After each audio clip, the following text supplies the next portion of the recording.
Ippei Mizuhara, he is the translator for Shohei Ohtani. Former. Let's emphasize former. He pled guilty to 2 counts. 1 count, bank fraud, which is a maximum sentence of up to 30 years in prison. And 1 count, subscribing to a false tax return, which is another 3 years, up to 3 years in prison. Both are considered federal crimes and will result in federal prison term should he and when he becomes sentenced. Because if you plead guilty, there's a good chance you're going to jail. So he has not yet. He has not Right. yet. He has not yet pled guilty? Day. Not yet. May When? 14th will be the day. Okay, so May 14th. 2 days away. But he's going. All right, yeah, he's going to... That's the plan right now, then, to plead guilty. Yeah. Yeah, but there crazy, is a plea though. agreement. Yeah, go ahead with the plea agreement, because typically, like, you can expect, I mean, based on, like, my experience watching Law & Order, right? that if you reach a plea agreement and you don't make the system fight you, then you can get a lesser sentence. Possibly. That's what I've heard. But I don't know. We'll see. So the plea agreement, as far as we're aware, requires restitution of nearly $17 million to Shohei Ohtani, $1 million to the IRS, which could change prior to sentencing. The arraignment, as Brad has let us know, the arraignment is May 14th, which is where he'll enter his plea. So some added info that might make this more clear. He helped Ohtani set up a bank account in 2018. Makes a lot of sense. But that's when he started stealing from it in 2021.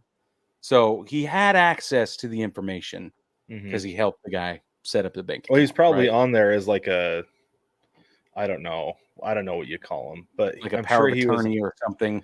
Basically, yeah, something like that. He might have been like a co-signer on the account because Ohtani's like, you speak better English than I do, so why don't you help with my bank? That way you can help with my banking and things like that. And I think that makes more sense than my initial, like, buddy had access to a phone, right? Like, or both. I feel like, yeah, well, because I mean, continue reading, and that kind of adds up more too. Yeah, you tell us, Brad. What does it say? So, at one point, he changed security protocols, so the emails and phone calls came to him instead of Ohtani to verify wire transfers. Very convenient, and he even impersonated Ohtani at the bank 24 times. They had a count. 24 times. Okay, but you got to be seriously living under a rock not to say, I don't think you're Shohei Ohtani. Right, and maybe he just like walked in with an Angel's hat and he's like, yeah, I'm Shohei Ohtani. Maybe. And they're like, yeah, he looks like him. The 2020s equivalent of a mustache and sunglasses with a big nose attack, right? Like, right. So silly. Yeah, I don't know. My word, it's crazy. Unbelievable. Though. Like, the big question I had though, Brig, like after seeing this, like we had somebody in the YouTube comments, or no, it was TikTok comments, was saying that Ohtani shouldn't even be playing while the investigation is going on. But my thing was like, Mizuhara is pleading guilty to this. He's admitted to it. He said exactly everything he did to Ohtani. Like, does this right here paint more of a picture to get people off of Ohtani's back for this whole thing? Because there are still jokes going around about Ohtani taking the over, right? Yeah. Like, and it probably won't ever go away because it was a thing, but is this almost like vindication to like be done with it? Well, okay. I still think you're going to have your people out there who are going to say too much smoke. It's got to be fire. I'm not buying it. This is a really easy patsy.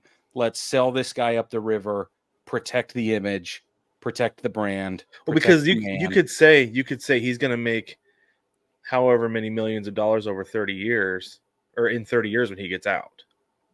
Yeah. Right. Like there are people who are probably going to say that he's getting I'm paid just saying to be it's a fall guy. Right. Right. If you call this guy a patsy, a fall guy. Yeah. And you just leverage this part of the storyline and make it the loudest part of the storyline, which is what has happened. Not very many people are talking about Ohtani anymore in that way. We're all focused on just the outrageously successful season he's already started. Yeah. So that's why I think if people, they're going to believe whatever they want to believe. And in this situation, there's no change in people's minds, I think. If they've chosen to believe Ohtani is guilty, I don't think there's any amount of evidence or data that's going to break their opinion on that. I don't think so. Yeah, I think you're right. Unfortunately, that there are people who are just going to say he did what he did and refuse to believe all evidence to the contrary. Yeah, that's what I think. So, whatever. Baseball family, tell us what you think, though. Like, seriously, jump in the comments.